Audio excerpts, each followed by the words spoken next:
Very good morning.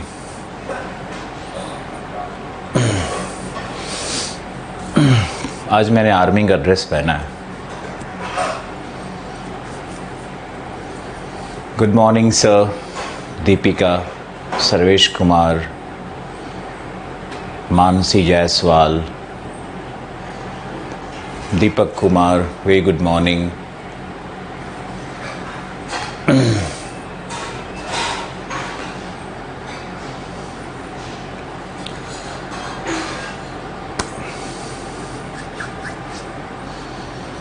Online class में जब आप सामने नहीं होते हो तो मैं ढूंढता हूँ आप लोगों को कि आप वो मेरी कक्षाएं कहाँ गई, वो क्लासरूम, वो भीड़, वो लोग,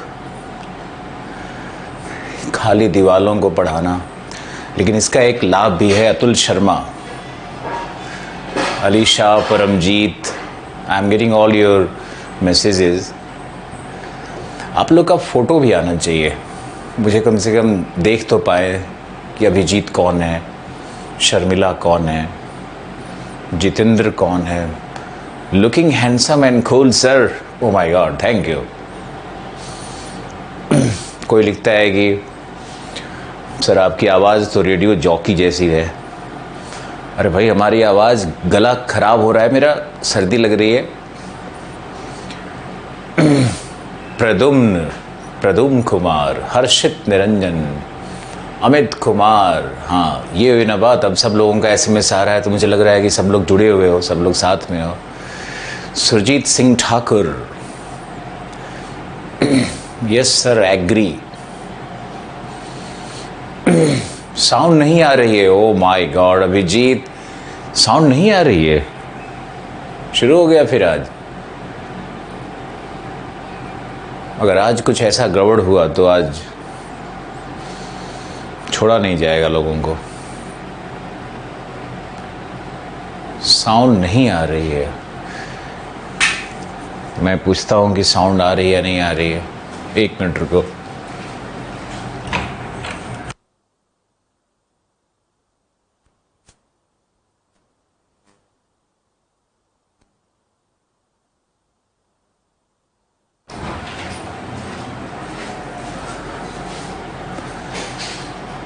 साउंड आ रही है। पुष्पेंद्र, गुड मॉर्निंग, क्लियर है सर। ऐसे लिखोगे तो मुझे डर लगेगा कि साउंड नहीं आ रही है, क्योंकि होता है ना, भेड़िया आया वाला मेरा हाल हो गया है। पिछले 3 दिनों से I am really struggling, because जो हमारे टेक्नीशियंस हैं, जो लोग नए नए आए हैं, जुड़े हैं ऑफिस में, कभी इंटरनेट का प्रॉब्लम तो कभी कुछ हो रहा है। आज शायद अच्छा होगा। साउंड आ रहा है sir, thank you. Sound is okay, thank you sir. आपकी जीएस ज्योग्राफी क्लास भी लेनी पड़ेगी, जो करियर लॉन्चर में तो नहीं है, करियर विल पे है।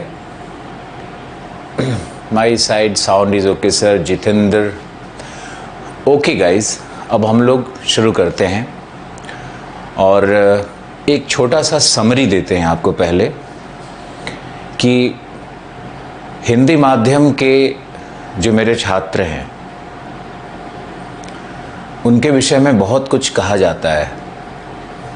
कई बार अपमानजनक शब्दों का प्रयोग किया जाता है, और जो टीचर्स का समूह है वो भी जब अपने समूह में होते हैं तो उनके भी जो शब्द होते हैं वो आपके सामने तो थोड़े अच्छे होते हैं, आपके लिए लुभावने होते हैं, लेकिन पीछे में बहुत ही अंडररेटेड बात करते हैं लोग। अब आप लोग एसएमएस नहीं करना और सिर्फ सुनना है। अभी वो बच्चे मेरे सामने हैं, वो स्टूडेंट्स मेरे सामने हैं, वो पब्लिक सर्वेंट्स मेरे सामने हैं जो हमसे जुड़ चुके हैं। ये मेरा क्लास है और क्लास में बेबाक बात की जानी चाहिए, क्योंकि now you have chosen me as your teacher. आपने मुझे अपना टीचर बना लिया है। आप रिकमेंडेशन से आए होगे, आप कोई ट्रस्ट के कारण ही मेरे से जुड़े होगे। तो मुझे ये कहना है कि हिंदी माध्यम अपने आप को अंडररेट ना करे। रिजल्ट्स नहीं आ रहे हैं, लेकिन पीसीएस में आज भी जो टॉपर्स आ रहे हैं, रैंक 1 रैंक 2, चाहे हरियाणा हो, चाहे एमपी हो, चाहे उत्तर प्रदेश में तो इंग्लिश वाले आए हैं, लेकिन काफ़ी अच्छा चल रहा है। पीसीएस एग्जामिनेशंस में चल रहा है। आईएएस के एग्जामिनेशन में क्यों नहीं चल रहा है, इसके कारण की समीक्षा 2 मिनट में करेंगे हम। और कोर्स शुरू होने वाला है, इसलिए आपको समझाना बहुत ज़रूरी है। मान लो ओशनोग्राफी है, हम आज ओशनोग्राफी से शुरू करेंगे और हमने पढ़ाना शुरू किया कि 5 ओशियन है, ओशियन का नाम ये है, ओशियन की गहराई ये है, सबसे ऊंची सबसे गहरी ओशियन ये है, सबसे बड़ा वॉल्यूम से ये है। तो इनका कोई अर्थ नहीं बनता है आईएएस के एग्जामिनेशन में। अगर हम सिंपल बात करेंगे कि ओशियन बॉटम रिलीफ मान लो एक टॉपिक है, नीतल के उच्चावच एक विषय है, तो नीतल के उच्चावच जैसे विषय में प्रश्न कैसे आ रहे हैं ये समझना बहुत ज़रूरी है। किस दिशा में यूपीएससी जा रही है, कैसे जा रही है, कहाँ से प्रश्न आ रहे हैं, ये समझना ज़रूरी है। न कि वो खाना पूर्ति करना कि हमने ओशियन बॉटम रिलीफ पढ़ लिया। आपको मान लो अगर ज्ञान है कि महाद्वीपीय मग्न तट क्या है, उसकी गहराई कितनी होती है, उसका ढाल कितना होता है, उसकी औसत चौड़ाई कितनी होती है, अगर आपको ये ज्ञान है तो इससे आप आईएएस तो नहीं बनोगे। अगर इसका ज्ञान न भी हो और आपको महाद्वीपीय मग्न तट के संरचना का ज्ञान हो, मानवोपयोगी कैसे है इसका ज्ञान हो, फिशिंग बेल्ट कैसे बनता है इसका ज्ञान हो, आपको अगर ये मालूम हो, आप अगर लिख पाओ कि पेट्रोलियम रिसोर्स कॉन्टिनेंटल शेल्फ पर क्यों मिलते हैं, कहाँ कहाँ मिलते हैं, विश्व व्यापार को कैसे प्रभावित करते हैं और कॉन्टिनेंटल शेल्फ पर कहाँ कहाँ प्राकृतिक बंदरगाह बनते हैं और किन दशाओं में बनते हैं, तब ये आईएएस टाइप हुआ। हिंदी माध्यम यही नहीं समझ रहा है कि आईएएस के एग्जामिनेशन में अब ये 1970 का दशक नहीं है, अब ये 2005 नहीं है, ये 2010 भी नहीं है, ये 2020 है और 2022 में एग्ज़ाम आप लिखने जाओगे। तो जब 2022 में आप जाओगे तो उसकी तैयारी क्या रहेगी, कैसे रहेगी, ये आपको समझना है और उसी मेथड से पढ़ना है। कई बार हम लोग, मैंने भी देखा है, अनुभव किया है कि जो स्टूडेंट्स होते हैं क्लास में उनसे कहीं ना कहीं डर लगता है, भय लगता है, क्योंकि वो बड़े आलोचक हो जाते हैं, उल्टा पुल्टा पता नहीं क्या क्या बोलना शुरू कर देते हैं, हमारे विजडम को चैलेंज करते हैं, वो चाहते हैं कि उनके अनुसार पढ़ाया जाए। हम ये मानते हैं कि कॉन्टिनेंटल शेल्फ महाद्वीपीय मग्न तट अगर आप पढ़ने जा रहे हो तो उसकी जो ऊंचाई गहराई जो भी है फैक्चुअली भी आपको पढ़ना होता है। बिल्कुल सही बात है, एनसीईआरटी में भी लिखा है, हम भी आपको लिखवा देंगे।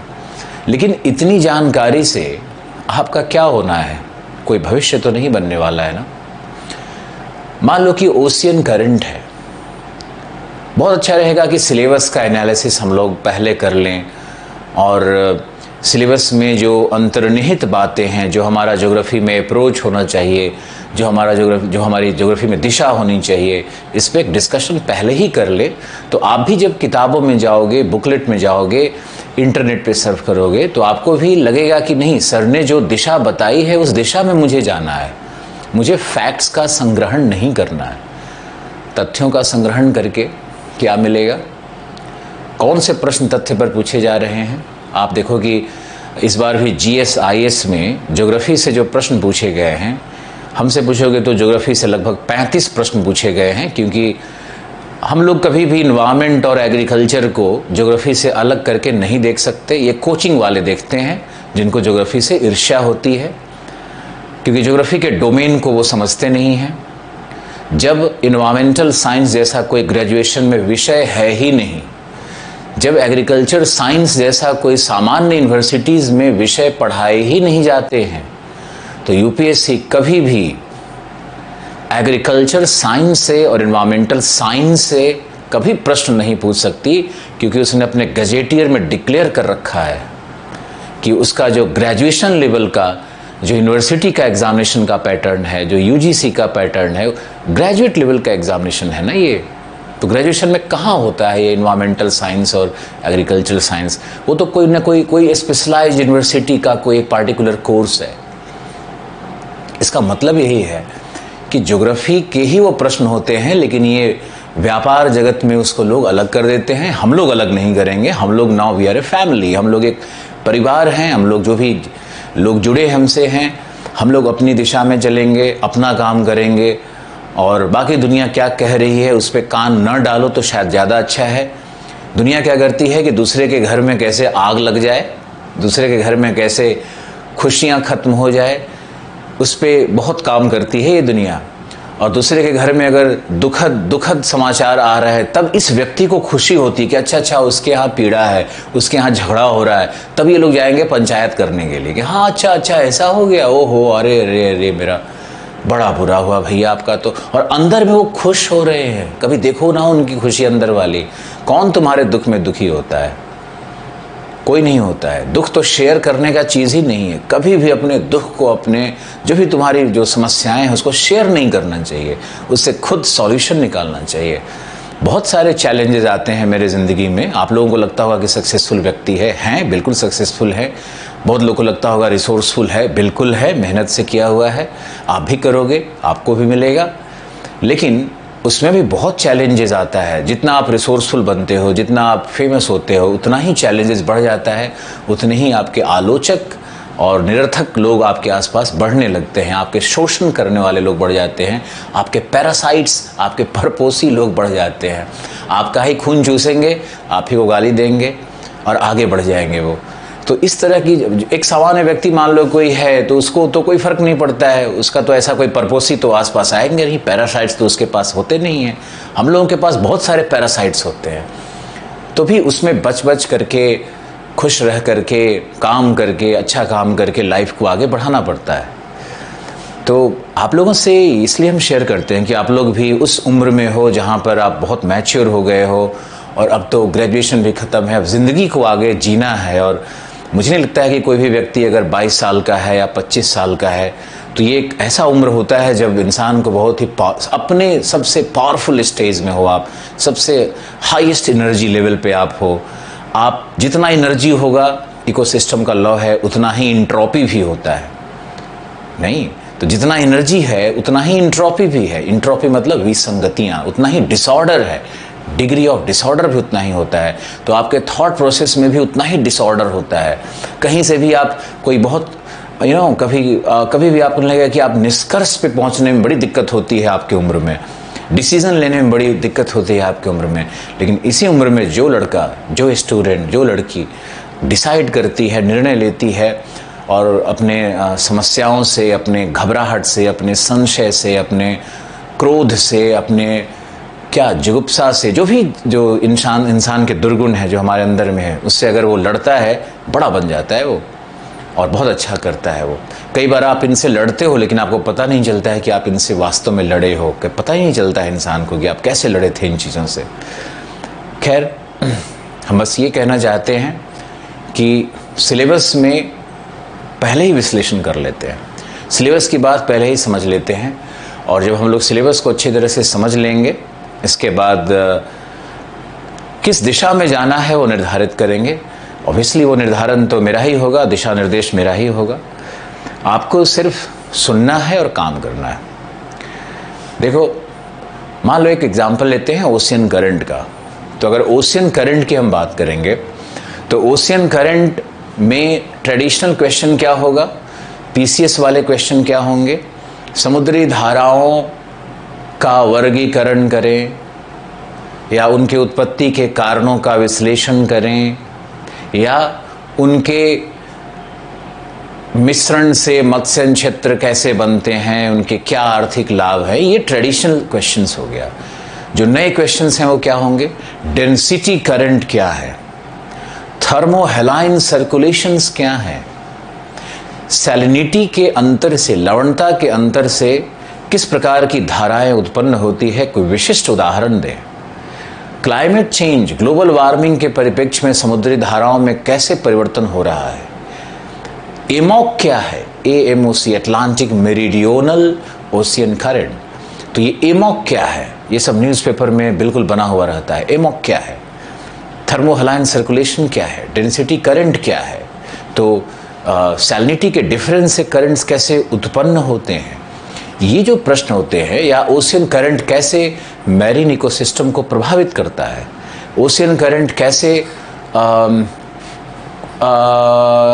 सारगैसो सी का निर्माण कर रहा है और सारगैसो सी की कैसे क्या विशेषताएं हैं, ओशियन करंट का संबंध बायोलॉजिकल डेजर्ट से किस प्रकार का है, ये सारे प्रश्न, ठंडी जलधाराएं जो अंटार्कटिका से उत्पन्न हो रही है उसके उत्पत्ति के मूल कारणों की विवेचना करें, विशेष करके ग्लोबल वार्मिंग के कॉन्टेक्स्ट में, क्योंकि वहाँ पर जो रॉस आइस शेल्फ है वो निरंतर पिघल रहा है, टूट करके बड़े बड़े ग्लेशियर्स, बड़े बड़े आइस शेल्फ टूट करके वो आइसबर्ग्स का निर्माण करते हैं, हिमखंड का निर्माण करते हैं, और उन हिमखंडों के पिघलने से जो धाराएं बन रही है वो जो उलट धाराएं बन रही है वो पेरू करंट के रूप में आती हैं, और कई बार देखा जा रहा है कि वो आइसबर्ग्स अलास्का तक, यानी अंटार्कटिका में बन से निकल करके वो अलास्का तक ट्रैवल कर रहा है, और सैल्मन फिशिंग को, सैमन फिशिंग होता है ना, सैल्मन एक फिश है, उस फिशिंग को प्रभावित कर रहा है। तो ये सब आप तभी ग्रैस्प कर पाओगे जब आप डाउन टू अर्थ मैगजीन या ज्योग्राफी एंड यू मैगजीन या साइंस रिपोर्टर मैगजीन या फ्रंट लाइन मैगजीन या हिंदू न्यूज़पेपर, या हम लोग तो और भी बहुत सारे जर्नल्स को पढ़ते रहते हैं। हम लोग का काम क्या है? अब ज्योग्राफी में क्या पढ़ना है? कोई कुछ शेष नहीं है। कितना माउंटेन, पहाड़, पत्थर, प्लेट टेक्टोनिक, ये सब चीज़ें तो 15 साल पहले ख़त्म हो गई, उसमें कोई विशेष रिसर्च आता नहीं है। जो रिसर्च आता है उस पर मैंने अभी आपसे बात की, और मुझे विश्वास है कि आप इसको ध्यान से सुन रहे हो और समझ पाओगे इसको। तो मैंने ये कहा कि कैसे पूरा डायनामिक्स चेंज कर रहा है। ओशियन करंट का एक मैंने विषय लिया, तो आप देख सकते हो कि किस तरह से नए प्रश्न निकल करके सामने आ रहे हैं, और नए प्रश्नों का जो ये, इसका सॉल्यूशन नहीं है स्टूडेंट के पास, क्योंकि स्टूडेंट इतना नहीं पढ़ पा रहा है, और टीचर तो माशाअल्लाह हैं ही सब, आज भी वही मैपिंग को लेकर के कूद रहे हैं, वही माइंस का नाम रटवा रहे हैं, वही पहाड़ की ऊंचाई करवा रहे हैं, वही दर्रा का नाम रटवा रहे हैं। अरे भाई, ये सब करने से ये तो हो जाएगा कि पीसीएस के पीटी में कुछ क्वेश्चन सॉल्व हो जाएगा। आप रटवा दिए हिल का नाम, माउंटेन का नाम, तो डार्लिंग रेंज आ गया, ऑस्ट्रेलिया में है, पश्चिमी तट पर, वो तो ऐसे भी देखते रहोगे तो याद हो जाएगा तुमको। लेकिन जो मुख्य परीक्षा में जो प्रश्न आने वाला है, जिसको मुख्य परीक्षा कहते हैं, जो आपके भाग्य का निर्धारण करता है, तो उस परीक्षा में आप क्या लिखोगे, कैसे लिखोगे, सारा खेल तो वहीं पर हो गया ना। लोगों में ट्रेंड बन जाता है कि अरे सारी दुनिया 2, 4, 5 रिजल्ट क्या किसी विषय में आ गया, किसी साहित्यिक विषय में रिजल्ट आ गया, पूरी दुनिया उसके पीछे लग जाती है। यही तो हिंदी माध्यम है। उसके टीचर भी बड़ा बड़ा व्याख्यान, लंबी लंबी बात। उनके टीचर्स को मैंने देखा है कि वो कहीं भी साइंटिफिकली बात नहीं करते हैं, वो पूरे गॉसिप्स, कहानी, कथा, आईआर के नाम पे कथा कहे जा रहे हैं कि जब राजेंद्र सिंह ने यहाँ से बम बरसाया तो बम जाकर के वहाँ गिरा। हिंदी में अच्छा लगता है सुनने में, मुझे भी अच्छा लगता है सुनने में, कहानी चल रही है, लेकिन उस गॉसिप का करेंगे क्या? हिंदी में जो आर्टिकल्स लिखे जाते हैं मैगजीन्स में, वो रहता है भारत में गरीबी एक समस्या है, ग्रामीण विकास एक समस्या है, निर्धारित करें। अरे ग्रामीण विकास, गरीबी तो 1950 के दशक में क्वेश्चन आता था, आज ये थोड़े ना आने वाला है। आज पूछेगा कि आईटी सेक्टर में जो कंप्यूटर रेवोल्यूशन हो गया है, वो कंप्यूटराइजेशन के कारण जो इंफ्रास्ट्रक्चरल डेवलपमेंट है गांव में, या जो कृषि में जो एवरग्रीन रेवोल्यूशन हो सकता है, वो कैसे प्रभावित करेगा। क्वेश्चन कुछ इस तरह से डिज़ाइन करेगा, और हम लोग आज भी उसी तरह से हिंदी माध्यम में देखते हैं कि आर्टिकल्स बनते रहते हैं, लोग पढ़ते रहते हैं। तो ये एक समस्या है, इसे आपको समझना होगा। You being my students now, I have every right, I possess every right to convey this strong message to you, और मुझे लगता है कि मुझे ये शेयर करना चाहिए था आपसे। खैर, ऐसे ही जो भी विषय हैं भूगोल के अंतर्गत, उन विषयों में जो ट्रेडिशनल विषय है उसको तो हम लोग करेंगे ही, लेकिन उसके साथ ही हम आपको पॉइंट आउट करेंगे या एक्सप्लेन करेंगे या पढ़ा भी देंगे और बताएंगे भी कि उससे संबंधित अब नए प्रश्न कहाँ से उठ करके आ रहे हैं, और नए, उसी एक विषय तो वही लिखा है सिलेबस में, लेकिन उससे प्रश्न कैसे बन जा रहा है। जैसे हमने देखा कि जियोमॉर्फोलॉजी में एक शब्द लिख दिया है, चैनल मॉर्फोलॉजी। नदी जल मार्ग पढ़ना है आपको। अब नदी जल मार्ग पढ़ना है तो उस नदी जल मार्ग में एक कॉन्सेप्ट आता है मिएंडर का। तो लोग नदी जल मार्ग सविंदर सिंह से पढ़ के गए, वो तो आया नहीं।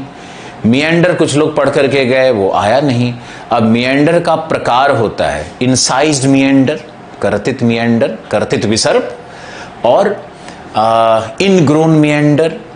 अब क्वेश्चन तो ऐसा आ गया कि इनग्रोन मिएंडर और इंसाइज्ड मिएंडर में अंतर करें। सच तो ये है कि हम भी एज ए टीचर को ज्ञान तो होता है, मुझे मालूम था, लेकिन मैंने क्लास में इसको पढ़ाया नहीं था। मैंने सिर्फ इंसाइज्ड मिएंडर पढ़ाया था, क्योंकि रिजुविनेशन का, वो स्थलाकृतियों के पुनर्युवन का ये विषय था, तो मैंने इंसाइज्ड मिएंडर पढ़ाया था, लेकिन इनग्रोन मिएंडर नहीं पढ़ाया था। अब जब इस तरह के क्वेश्चन मुझे दिखने लगे पिछले 4-5 वर्षों में, तब अंदर में एक कॉन्वर्सेशन क्रिएट तो होता ही है। मुझे लगता है कि UPSC has really marched ahead of times, और वो जो पुरानी परंपराएं हैं उसका ब्रेक थ्रू करके ये आगे बढ़ रहा है तेजी से, न सिर्फ जीएस में, न सिर्फ इंडिया पेपर 2 में, बल्कि ये फिजिकल ज्योग्राफी में भी काफ़ी आगे बढ़ रहा है तेजी से। और इसमें सार गर्भित आंतरिक जो चीज़ें होती है ना, उनको ये पूछना शुरू कर दिया है। तो ये मेरे लिए बड़ा उत्साह का भी विषय है, क्योंकि अब शायद मैं अपने पूरी एबिलिटी को यूज़ कर पाऊँगा, और जो कुछ मेरे अंदर था वो अब निकल कर के सामने आते ही रहता है। तो ये मुझे भी मौका मिला खुलने का। अब इस तरह के जो प्रश्न आते हैं ये कहाँ से आते हैं? अब ये प्रश्न का उत्तर तो मिलेगा पेंगुइन डिक्शनरी में। मैंने पेंगुइन डिक्शनरी में पलट करके देखा तो देखा कि वहाँ पे मिएंडर का क्लासिफिकेशन भी किया हुआ है और वहाँ पे कंपैरिजन भी किया हुआ है। तो समझ में आता है ना कि क्वेश्चन कहाँ से पिक कर रहा है, कैसे पिक कर रहा है। तो हमारा रेफरेंस भी बदलना होगा। हम लोग जो ट्रेडिशनली पढ़ रहे हैं उसको थोड़ा सा चेंज करके। और एक बात और कहनी होगी आपसे कि कल मैंने बीपीएससी के सिलेबस पर वैसे ही एक वीडियो बनाया और मैंने बीपीएससी का गजेटियर पढ़ करके देखा। फिर मैंने उसमें कुछ ऐसी बातें लिखी हुई थी जो मुझे बहुत स्ट्राइक कर गई कि अरे ये तो बिल्कुल साफ लिखा हुआ है, एक अजीब एक अलग सा निर्देश इसमें लिखा हुआ है। क्या निर्देश था हम उसकी बात करेंगे। फिर मैंने उठा करके यूपी पीसीएस का देखा। मुझे लगा कहीं ऐसा तो नहीं कि इसी प्रकार का निर्देश उत्तर प्रदेश पीसीएस में भी हो। फिर मैंने सोचा कि चलो एक बार अब हिंदी वाले गजेटियर यूपीएससी का भी देखते हैं। मैंने देखा कि तीनों जगह एक बात बिल्कुल कॉमन थी, जो एक भ्रांति के रूप में हिंदी माध्यम के छात्रों के मन में बिठाया जाता है शिक्षकों के द्वारा, कोचिंग संस्थाओं के द्वारा, और जो उन टीचरों के द्वारा जो कि जीवन में खुद फेल्ड हैं, ना कभी उनका यूपीएससी से कोई रिश्ता रहा, ना कभी वो पीटी क्वालिफाई किए। ये उनके ना वो कभी गजेटियर पढ़ने का कोशिश करते हैं और न उनके मन में वो मेहनत करने की क्षमता है। वो अपना कथा कहानी और कुछ 2-4 फैक्ट और हंसाना बोलना ये करके अपना टाइम पास करके निकल रहे हैं। और हिंदी माध्यम के लिए तो खैर बिल्कुल ही कुछ खास नहीं हो पा रहा है। खैर जो भी है, मैंने देखो 3 चीज़ें बड़ी कॉमन पाई। 2 तो बिल्कुल लिखी हुई थी साफ साफ, और तुम्हारे लिए बहुत ज़रूरी है इसको समझना, और मुझे आशा है तुम बहुत ध्यान से सुन रहे हो उन 2 चीज़ों को। पहली चीज़, सबसे पहली बात लिखा हुआ था, आप भी चेक करो ना, आप भी, मैंने कहा बीपीएससी का जो गजेटियर है, बीपीएससी का गजेटियर उठा करके पढ़ लो। उसमें इंस्ट्रक्शन नंबर 3 और इंस्ट्रक्शन नंबर 5 ये 2 पढ़ना है आपको। और यूपीएससी वाले में भी शायद F या ऐसे कुछ था, मुझे ध्यान नहीं आ रहा है।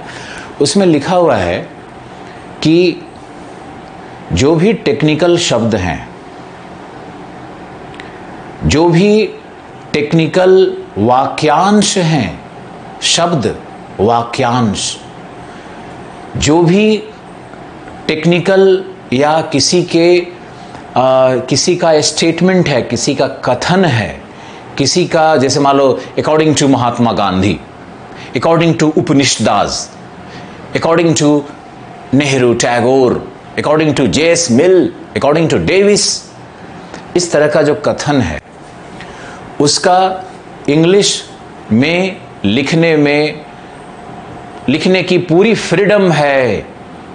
आप उसे अंग्रेजी में लिख सकते हो, आप प्लीज़ जाकर के गजेटियर देखना, इस गजेट जो निकलता है ना उसको प्लीज़ जाकर के देखो और इस मैसेज को फैलाओ जितने लोगों से आप कह सकते हो। उसका कहीं फेसबुक पे शेयर कर लो, कुछ करो आप लोग कि हिंदी माध्यम में ये भ्रांति दूर हो जाए। मेरा बड़ा लिमिटेड स्फेयर है इन भ्रांतियों को दूर करने के लिए। आप बड़े ऑप्शनल के लोग जुड़ते हैं, साल में 1000-1500 जो भी लोग जुड़ते हैं हमसे, उनसे ही मेरी बात हो पाती है। उसमें भी उनके इतने सारे गुरु हैं कि पता नहीं क्या क्या सुन करके वो और कई गुरु बनाते हैं। तो हमारी बात बड़ी मुश्किल से 50-100 स्टूडेंट के कान में, हृदय में रह पाती है। बाकी चीज़ें तो बस ऐसे ही है।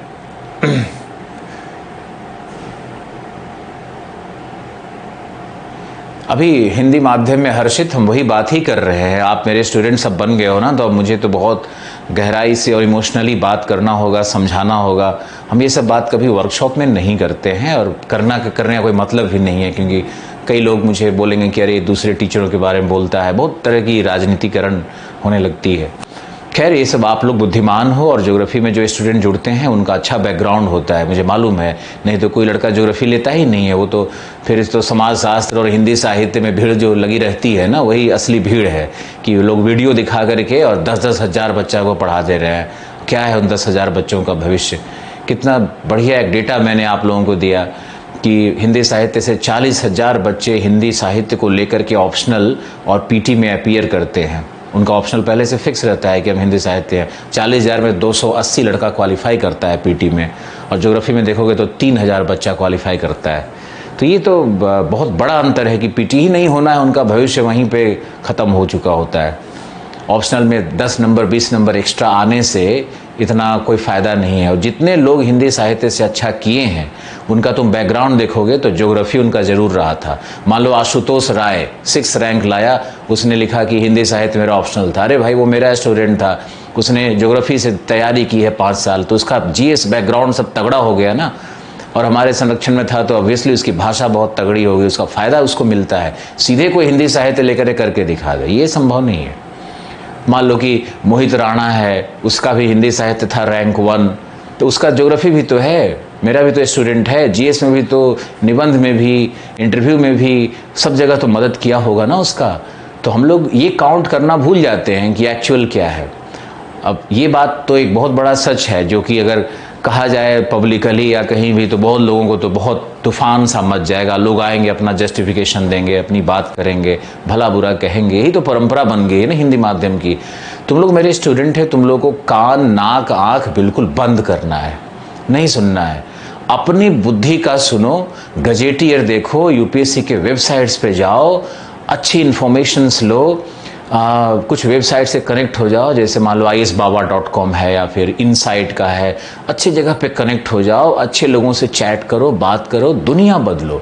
ये जो हिंदी माध्यम में जो ये भीड़ है, जो भेड़िया धसान जिसको कहते हैं, जहाँ पे गांव का बच्चा एकदम से मासूम सा आया हुआ है और उसको कुछ समझ में नहीं आता है, उसके हिंदी माध्यम के 10 गुरु बन गए सीनियर, फिर वो 10 गुरु उस पर मजा लेने लगते हैं। वो बेचारा मासूम बच्चा उस मजा लेने के चक्कर में समझ ही नहीं पाता है कि सच क्या है, क्या करना है।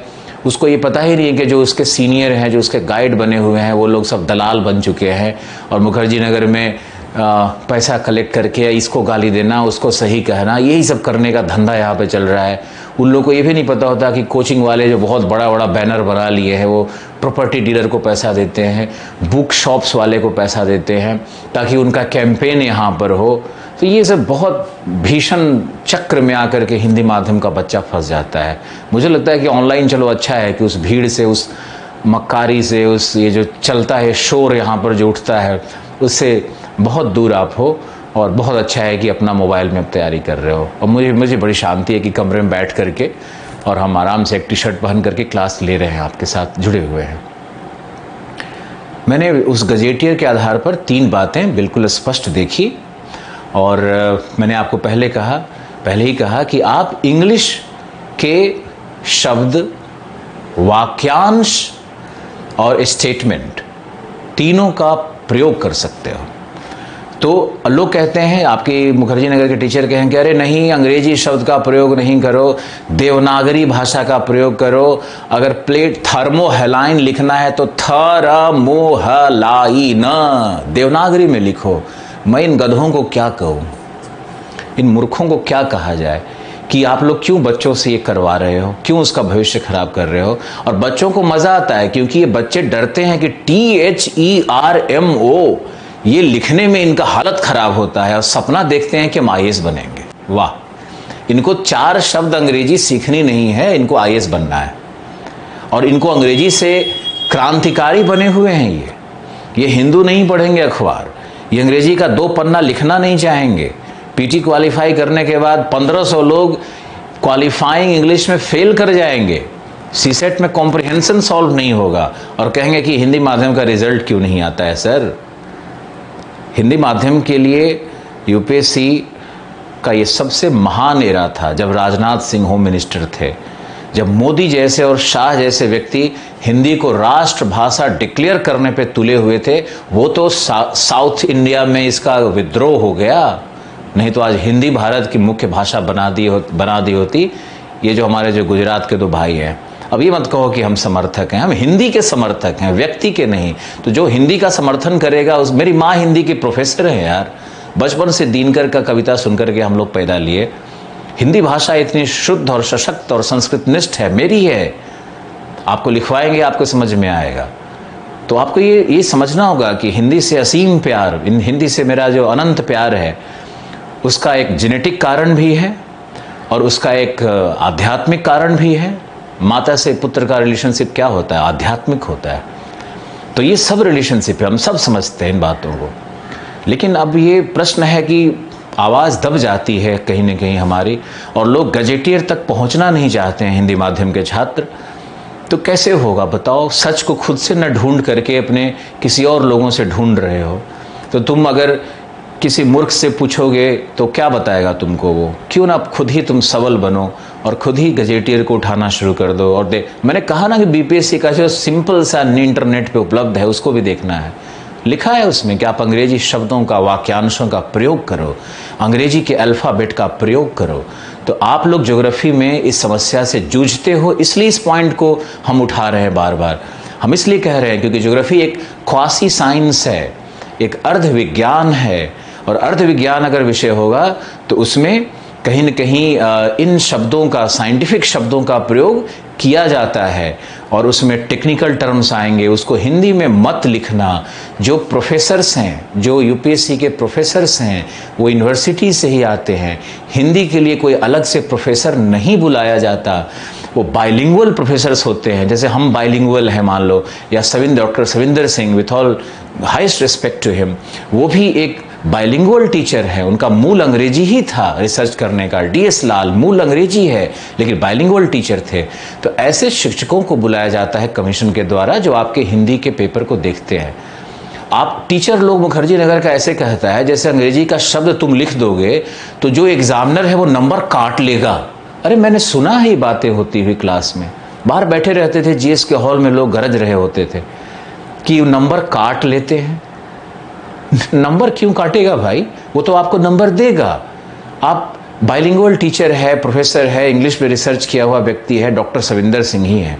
आप उनके सामने लिख दिए प्लेट टेक्टोनिक, प्लेट विवर्तनिक न लिख करके आपने प्लेट टेक्टोनिक लिख दिया और देवनागरी न लिख करके आपने इंग्लिश में लिख दिया, तो नंबर काट लेंगे आपका? अरे खुश होंगे, अच्छा लगेगा उनको। उनके लिए it's a matter of ease, उनके लिए आसान है वो पढ़ना। आपके हिंदी साहित्य का टेस्ट नहीं हो रहा है UPSC में। आपके हिंदी कैसे लिखते हो, देवनागरी स्क्रिप्ट के लिए मुहिम नहीं चला रहा है UPSC एक IAS ढूंढ रहा है। और जब UPSC IAS ढूंढता है तो आपकी गुणवत्ता, आपका डिसीजन मेकिंग कैपेसिटी, आपका प्रत्युत्पन्न मतित्व, आपका स्पॉन्टेनियस रिएक्शन, आपका वो जो कॉम्प्रेस्ड हीटेड आवर्स है उसमें आप कैसे रिएक्ट करते हो, इन चीज़ों का टेस्ट ले रहा है वो। आप शायद समझ रहे हो हमारी बात, और समझना पड़ेगा आपको। ये मेरे स्टूडेंट बन चुके हो। अब देखो ये जो हमने आपसे कहा ये बहुत इम्पॉर्टेंट विषय है ये, और बहुत ही सेंसिटिव विषय है ये, इसलिए कहना बहुत ज़रूरी था आपसे। तो आप इंग्लिश के शब्दों का प्रयोग करोगे, शब्दों का ही नहीं, वाक्यांश का भी, स्टेटमेंट का भी। मान लो डेविस ने कहा landform is the function of structure, stage, and time. मान लो इसने ऐसा लिख दिया, तो आपने landform is the function of structure, क्या क्या था यार, ट्रियो क्या था, स्टेज, स्ट्रक्चर और एक क्या था, स्टेज तो टाइम हो ही गया, स्ट्रक्चर हो ही गया, एंड प्रोसेस। कई बार क्या होता है ना कि बड़ी छोटी सी चीज़ दिमाग से स्लिप कर जाती है क्योंकि हम भावना में किसी और चीज़ पे ब्रेन ओरिएंटेड हो रहा है। तो ये देखो, मान लो ये स्टेटमेंट ही है ये डेविस का कि landform is the function of structure, process and stage. मान लो ये तीन बातें निकल करके सामने आई।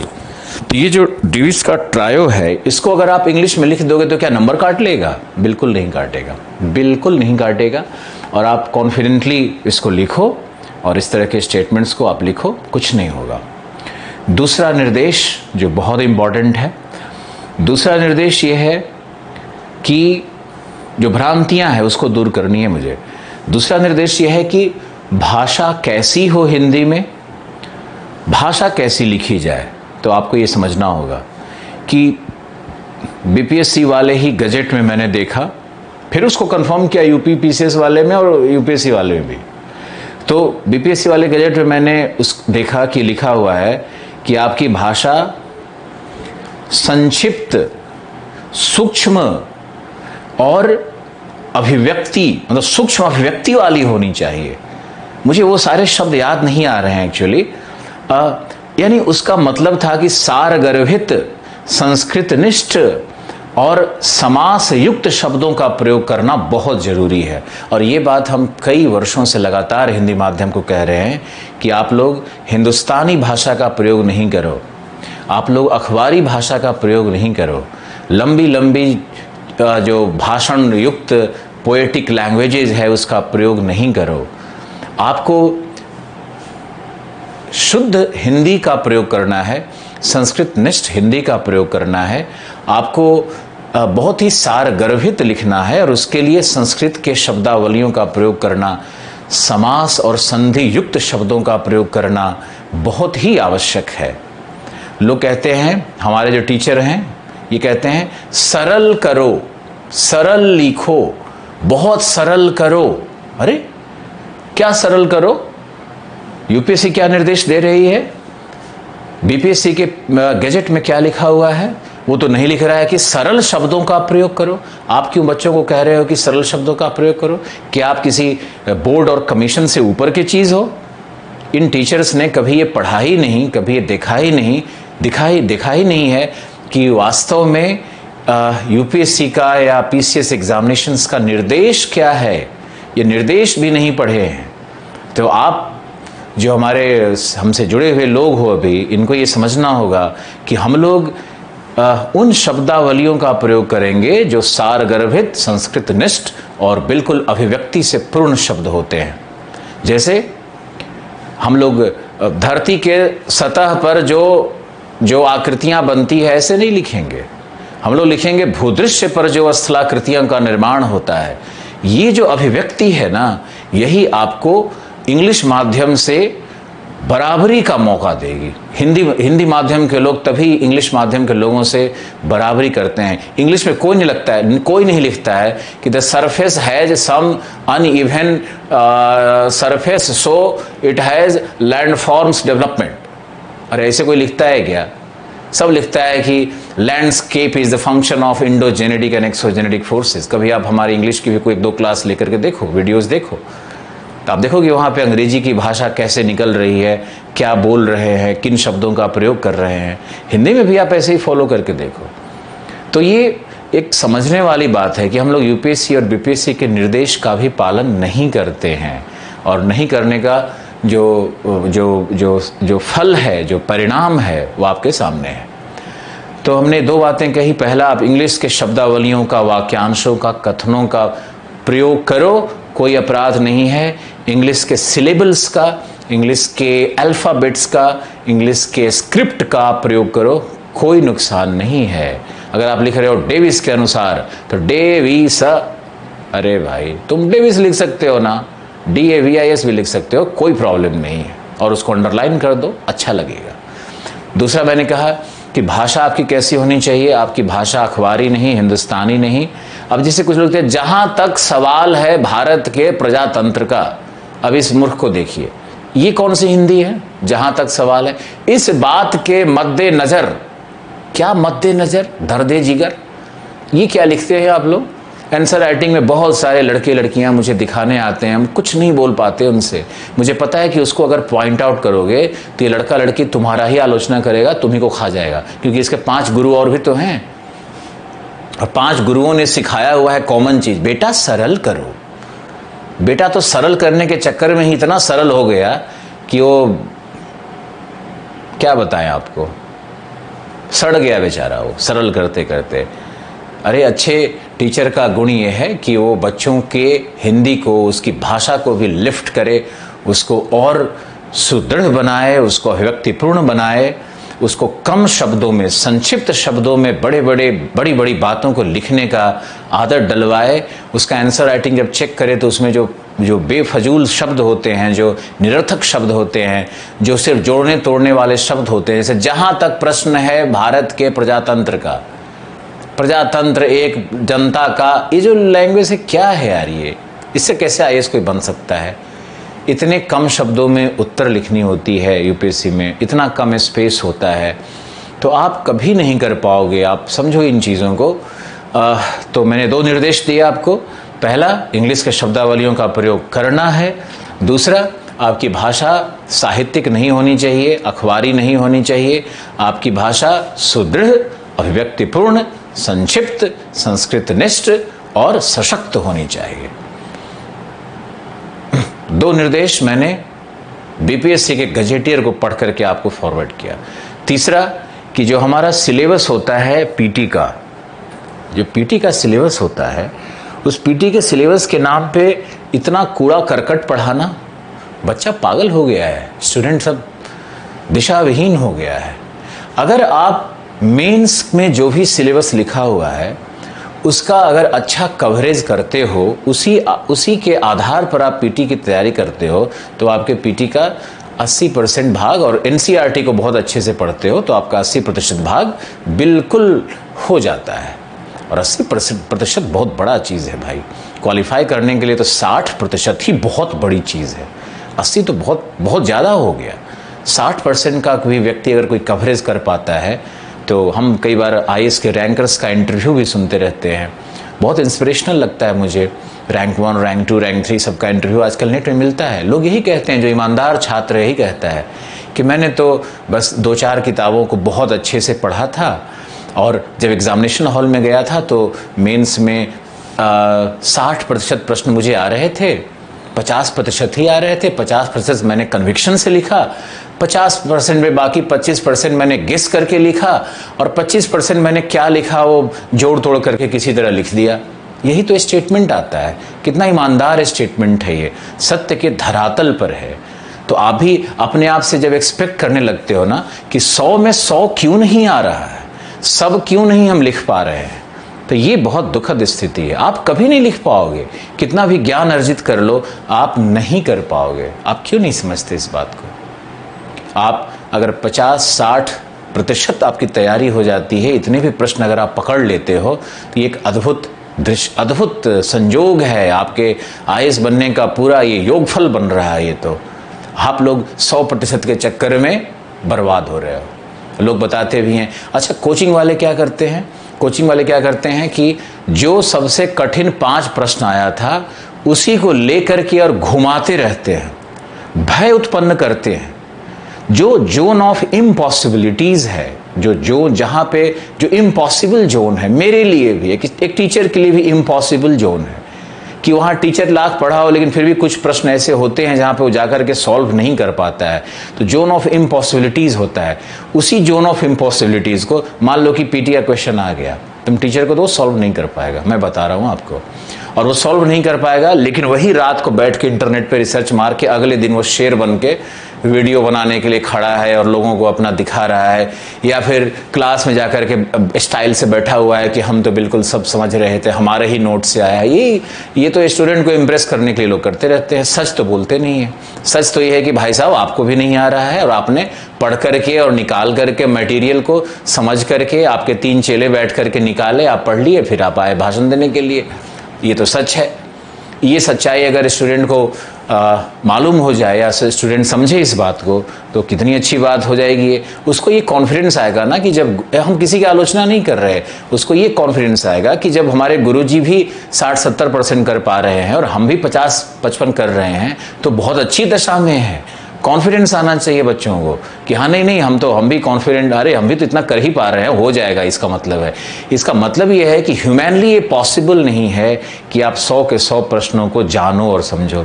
लेकिन ये जो परंपरा बन गई है यहाँ, ये परंपरा ये है कि जो क्वेश्चंस, जो जोन ऑफ इम्पॉसिबिलिटीज से जो क्वेश्चंस आते हैं, जो असंभावित प्रश्न क्षेत्र से जो क्वेश्चंस आते हैं, उसी को लोग घुमा करके और हतप्रभ करने का काम चलते रहता है। अब इसमें ये देखो क्या करना होता है आप लोगों को, आप लोग हिंदी वाले छात्रों को विशेष करके, कि आप लोगों को जो जोन ऑफ पॉसिबिलिटीज है, जो संभावना का क्षेत्र है, उस संभावना के क्षेत्र में जाकर के आपको वर्क करना है, काम करना है। और जो 60 संभावित प्रश्न आप पकड़ सकते हो ना, उसको कस के पकड़ो। वही आपका डोमेन है, वही आपको विजयी बनाएगा, वही आपको विक्टोरियस बनाएगा। आप ऐसे समझो। और जो जोन ऑफ इम्पॉसिबिलिटी है उसमें कूद गए तो वैसे भी वहाँ से कभी बाहर निकल नहीं पाओगे। तो जो ट्रेडिशनल क्वेश्चंस आते हैं, जो NCERT बेस्ड क्वेश्चंस होते हैं, जो सामान्य कॉमन सेंसिकल क्वेश्चंस आते हैं, इन क्वेश्चंस को अगर आप सॉल्व करने लगोगे तो आपके बड़े हित में है। और जो क्वेश्चंस बिल्कुल नहीं सॉल्व हो रहा है, कोई प्लांट जेनेटिक्स से क्वेश्चन पूछ दिया है, अरे भैया आप कैसे करोगे, आप नहीं कर सकते। तो आपको ये समझना होगा। कोई क्वेश्चन ही उठा करके मान लो कि फिजिक्स के, एस्ट्रोफिजिक्स के से कोई क्वेश्चन निकाल करके पूछ दिया उस बार का, तो आप कैसे कर पाओगे? आप कर पाओगे जो आप जिसकी तैयारी आप कर सकते हो, जिसके लायक आप हो, वही कर सकते हो और उसी में आप IAS बन जाओगे। तो पीटी में आपको ध्यान रखना है, हमारे हिंदी माध्यम के छात्र, कि आपको जोन ऑफ पॉसिबिलिटीज में काम करना चाहिए, न कि जोन ऑफ इम्पॉसिबिलिटीज में। उसमें जाने से, फंसने से कोई फायदा नहीं है। तो मैंने आपको ये 3 बातें बताई। एक तो हमने आपको बताई कि आपको लैंग्वेज में इंग्लिश का प्रयोग करना है। दूसरा मैंने आपको बताया कि जो आपकी भाषा होगी, यूपीएससी की जो भाषा होती है, वो संस्कृत निष्ठ होती है। जो हमारी ऑफिशियल हिंदी भाषा है वो संस्कृत निष्ठ होती है। पुरुषोत्तम दास टंडन कमेटी ने हिंदी को संस्कृत निष्ठ घोषित किया। और आप देखोगे कहीं भी एयरपोर्ट पे, वायुयान के अंदर में, रेलवे में जब भी उद्घोषणाएं की जाती है तो संस्कृत निष्ठ शब्दावलियों का प्रयोग किया जाता है।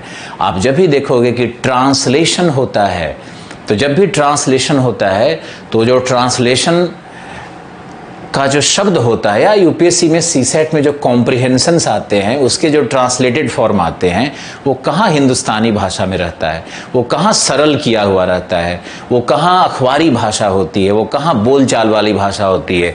वो आप उसको देखोगे तो वो बिल्कुल संस्कृत निष्ठ भाषा है। और कई लोग तो इंग्लिश वाला देख करके ही कॉम्प्रिहेंशन हिंदी में भी बनाने लगते हैं। हिंदी के होते हुए भी हिंदी में इतने कमज़ोर होते हैं वो। जैसे मैंने देखा है ना कि GS का क्लास भी कई बार हम लेने गए हैं तो बड़ी भीड़ आती है। उस भीड़ में मैंने कोशिश किया देखने का कि किन बच्चों की हिंदी अच्छी है, तो मुझे तो 90% बच्चे ऐसे थे जो हिंदी जानते ही नहीं थे और उनको हिंदी में छोटे शब्द भी बड़े क्लिष्ट नज़र आ रहे थे। दूसरा, उन शब्दों का उच्चारण भी उनका इतना अशुद्ध था कि मन बड़ा अतृप्त हो जाता था उनसे मिलने के बाद। लगता था कि उनको देख कर लगता था कि क्या फ्यूचर है इनका। ये हर्षित अग्रवाल, तुम ये सब जो ईमानदारी और सत्य का धरातल है ना, उस पे हम लोग खड़ा होकर के उसको समझ करके बात करेंगे। और देखो, सत्य का सबसे बड़ा आईना क्या होता है? आईना होता है वो प्रश्न जो यूपीएससी ने पूछे, वो प्रश्न जो यूपीएससी में निरंतर आ रहे हैं।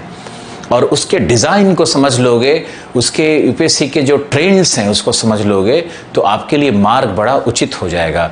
अब ये जैसे मान लो एक प्रश्न हम ले लेते हैं, हर्षित तुम्ही से बात कर लेते हैं पहले कि मान लो कि एक प्रश्न पूछा यूपीएससी ने इस बार पीटी में ज्योग्राफी से, तो पहला स्टेटमेंट है जेट स्ट्रीम के बारे में, दूसरा स्टेटमेंट है साइक्लोन के बारे में, तो ये क्या हो रहा है? ये तीसरा स्टेटमेंट है आइसोथर्म की संरचना के ऊपर में।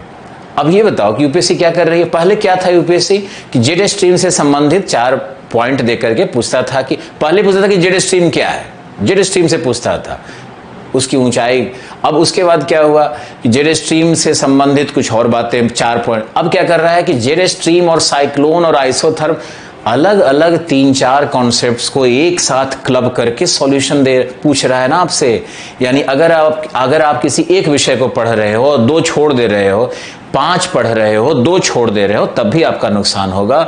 और अगर आप यूपीएससी के सिलेबस में सोचते हो, ज्योग्राफी के सिलेबस में सोच रहे हो, तो ये बहुत यहाँ भी ऐसे ही होने वाला है। पहला प्रश्न रहेगा भूआकृति विज्ञान से, दूसरा प्रश्न रहेगा पर्यावरण से। छोड़ोगे कैसे तुम? तीसरा प्रश्न हो सकता है कि पूछ दे भौगोलिक चिंतन से, पूछा रेडिकलिज्म क्या है। अब करो, इसका मतलब ये है कि सिलेबस का बढ़िया अध्ययन होना चाहिए। और जब आईएएस बनने का इतना बड़ा ख्वाब लेकर के चल रहे हैं, तो हम ये कंजूसी और ये जो हमारे अंदर में जो ये घटिया सोच, जो हमारी जो मानसिक संकीर्णता है कि हम कम कैसे पढ़ें, वाह, ये आईएएस बनना चाहता है। हम कम कैसे पढ़ें, इसके अंदर के चोर को देखो। हम कम कैसे पढ़ें, इसकी कृपणता को देखो, इसके दुष्टता को देखो। और इस तरह का कृपण और दुष्ट स्वभाव के लिए निर्देश देने वाले उन शिक्षकों को भी देखो जो समझाते फिर रहे हैं कि इसमें कम पढ़ना है, तो इसमें ये होता है, तो उसमें वो होता है। यूपीएससी किसी भी ऑप्शनल में, कोई भी ऑप्शनल हो, बराबर का न्याय करती है। ये बात आपको समझना होगा। यूपीएससी कभी किसी भी विषय को लेकर के उसका कोई झुकाव नहीं होता है। यूपीएससी बैलेंसिंग एक्ट करती है, संतुलन करती है। और ये बात पिछले 15 वर्षों में मैंने एक एक कण, एक एक क्षण देखा है इसको घटित होते हुए।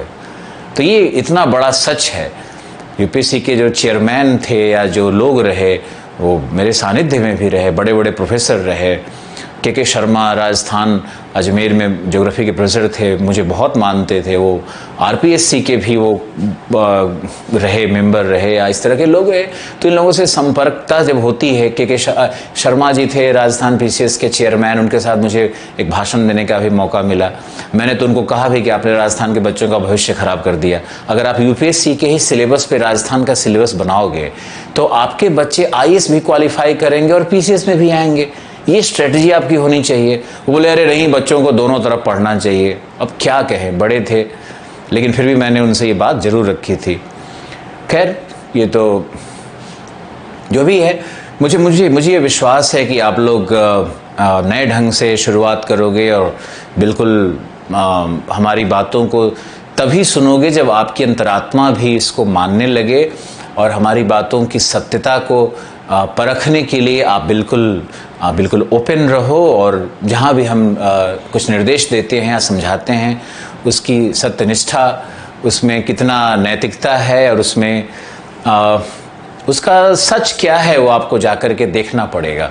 और हम तो रेफरेंस दे ही रहे हैं आपको कि आप बिहार का गजेटियर देख लो, आप यूपीएससी का गजेटियर देख लो, तो आपको अच्छा लगेगा।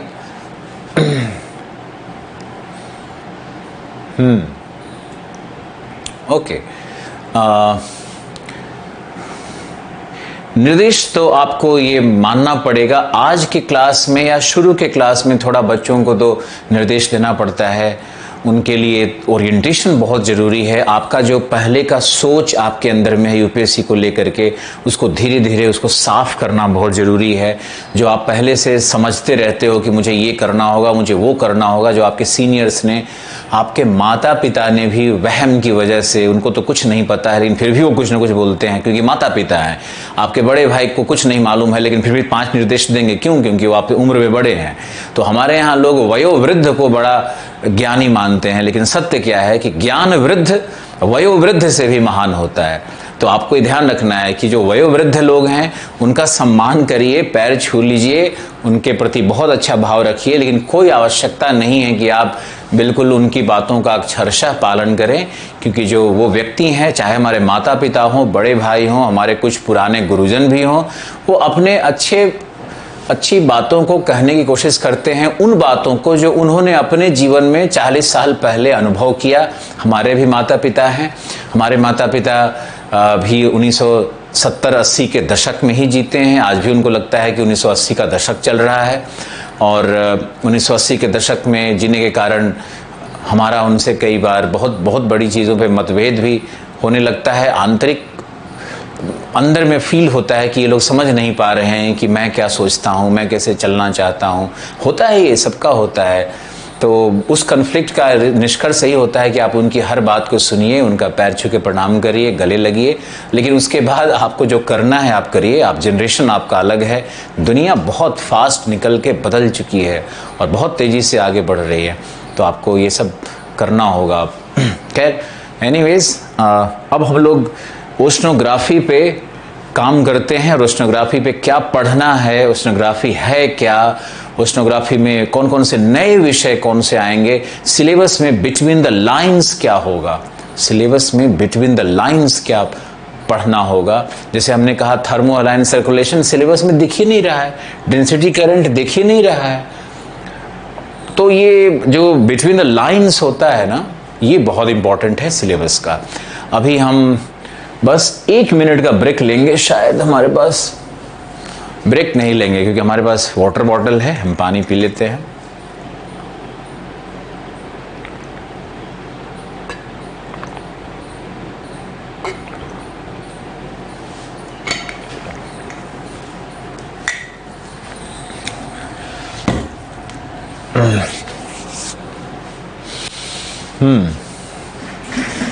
आपके लिए आज 3 निर्देश था मेरा। पहला, अब आप मुझे SMS लिखो, अभी कुछ लिखो, ताकि हम कनेक्ट फील करें आपसे कि मैंने आपको जो ये समझाया कि आप इंग्लिश शब्दों का प्रयोग कर सकते हो या नहीं, आप अंग्रेजी के शब्दों का प्रयोग करोगे, अंग्रेजी के कथन वाक्यांशों का भी प्रयोग करोगे, आप बिल्कुल करोगे। आप यस सर लिख करके मुझे संबोधित करो ताकि मुझे पता चले कि हाँ आप सुन रहे थे। दूसरी बात कि आप जो हिंदी लिखोगे, सारगर्भित, सशक्त और क्या संस्कृत निष्ठ लिखोगे। तो अगर आप ये लिखोगे तो आपको नंबर आएगा। हम भी कोशिश करेंगे कि आपको नोट्स कुछ इसी तरह से दें और आप अच्छा लिख पाओ। हमारे नोट्स बाज़ार में जो उपलब्ध है, आप उसमें हिंदी में जाओगे तो हिंदी उसका अच्छा इम्पैक्ट आएगा। देखोगे कि हिंदी सर ने बहुत अच्छी लिखवाई हुई है और थोड़े शब्द कठिन जरूर लगते हैं प्रारंभ में। बाकी स्वाति प्रिया यस सर, ओके। हर्षित निरंजन यस सर, हर्षित अग्रवाल यस सर, विनय वर्मा, अभिजीत पटेल, सब लोगों का आना शुरू हो गया है। Thank you. मैं कनेक्ट कर पा रहा हूँ आपको कि आप यस सर लिख रहे हो तो मुझे पता चल रहा है। वेद प्रकाश, विशाल, थैथर, निरंजन, अलीशा,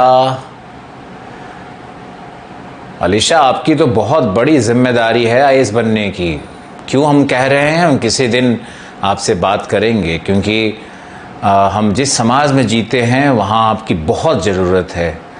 और आप जैसे लोग अगर आईएएस बनते हो ना, तभी ये देश, तभी ये राष्ट्र आगे बढ़ पाएगा, और तभी हम लोग दुनिया में जैसे पहले हजारों साल से हमारी संस्कृति सबसे ऊपर थी, वैसे ही आएगी। सूरज, अभिषेक, मानसी, पूजा, बस बस बस, Sharvesh, I am enjoying sir, you will definitely enjoy. मैं ऐसा व्यक्ति हूँ कि कभी ट्रैवल पे गया तो मेरे साथ 5 लोग रहे तो वो भी खुश, चाय वाला भी खुश, होटल वाला भी खुश, जो रास्ते में मिल गया, ट्रेन में बैठे वहाँ भी 10 लोग आसपास में, वो भी खुश। ज़िंदगी है ही क्या, चंद घड़ियाँ हैं लाइफ की, उसमें अपने आसपास के सभी लोगों को रखो खुश, हंसते रहो, उनके अनुसार उनकी बातों को समझना, उनको एप्रिसिएट करना।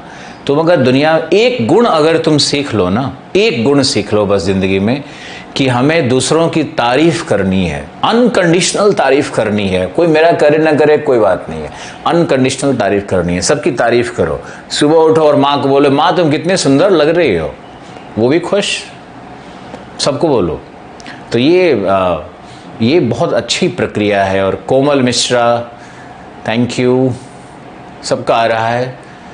समन या समान शायद नाम है।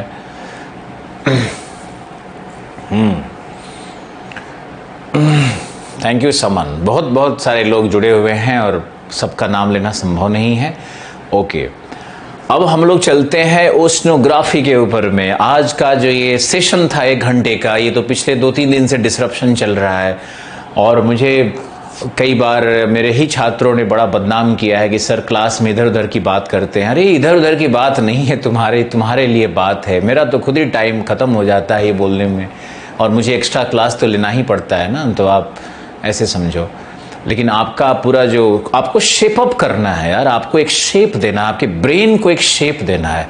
अगर हम टीचर हैं, मेरे में छोटी मोटी जो भी योग्यता है, तो आपके ब्रेन को शेप देना है, आपके जीवन के पद्धति को बदलना है, आपके सोचने के तरीके को बदलना है, आपके चिंतन की धारा को प्रभावित करना है मुझे।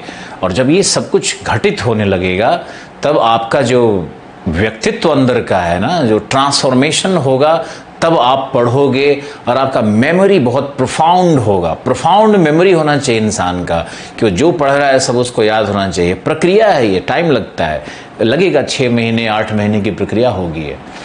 खैर, समुद्र विज्ञान पर अब बहुत ध्यान से सुनो। गोविंद शर्मा, अतुल शर्मा,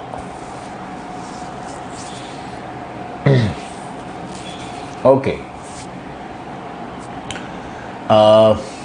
ओशनोग्राफी के लिए आपको कहाँ से शुरू करना है, कहाँ से पढ़ना है आपको। तो पहला निर्देश, आप नई एनसीईआरटी, कोई कंफ्यूजन नहीं होना चाहिए।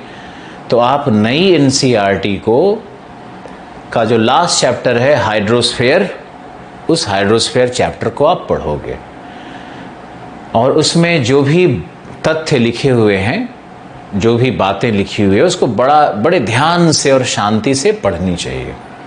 तो आपको एक तो ये करना है। दूसरा आपको क्या करना है कि ओल्ड एनसीईआरटी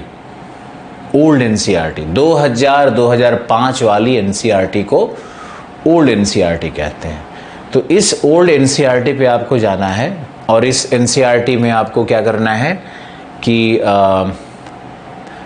इस एनसीईआरटी में आपको पूरा पढ़ जाना है। इसमें आपको बहुत कुछ मिलेगा ओल्ड एनसीईआरटी में, बल्कि ये वत्तल एंड शर्मा का समझो एक कॉपी पेस्ट मटेरियल है। तो वत्तल एंड शर्मा जो सबसे इंपॉर्टेंट किताब है ओशनोग्राफी में, उसी का एक सारांश है ओल्ड एनसीईआरटी। तो नई एनसीईआरटी पहले पढ़ोगे, ओल्ड एनसीईआरटी बिल्कुल पढ़ लोगे, और हमारे क्लास के साथ साथ न पढ़ करके कोशिश करो कि नई एनसीईआरटी को तो आज पूरा खत्म कर दो और पुरानी एनसीईआरटी पे कल से लग जाओ। अगर निर्देश का पालन करोगे ना, तो तुमको समझ में आएगा कि 5 महीने में हमारा ज्योग्राफी ऑप्शनल भी खत्म हो गया, हम बदल भी गए, निबंध भी लिखने आ गया, भाषा भी सशक्त हो गई, और 5 महीने में 500 का ऑप्शनल भी तैयार हो गया और 500 का जीएस भी तैयार हो गया, निबंध भी तैयार हो गया। क्या प्रॉब्लम है भाई? हम लोग 1000 नंबर का पढ़ रहे हैं ऑप्शनल के बहाने। 1000 नंबर का, 1000 नंबर चलो न भी माने कोई व्यक्ति, 800 में तो कोई कष्ट नहीं होगा ना।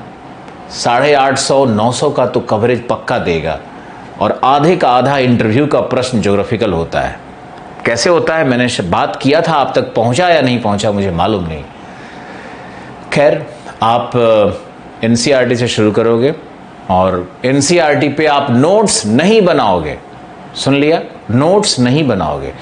नोट्स बनाने में जो समय खर्च करोगे उससे अच्छा है कि आप एनसीईआरटी को 2 बार पढ़ जाओ, 3 बार पढ़ जाओ, वो ज़्यादा अच्छा है।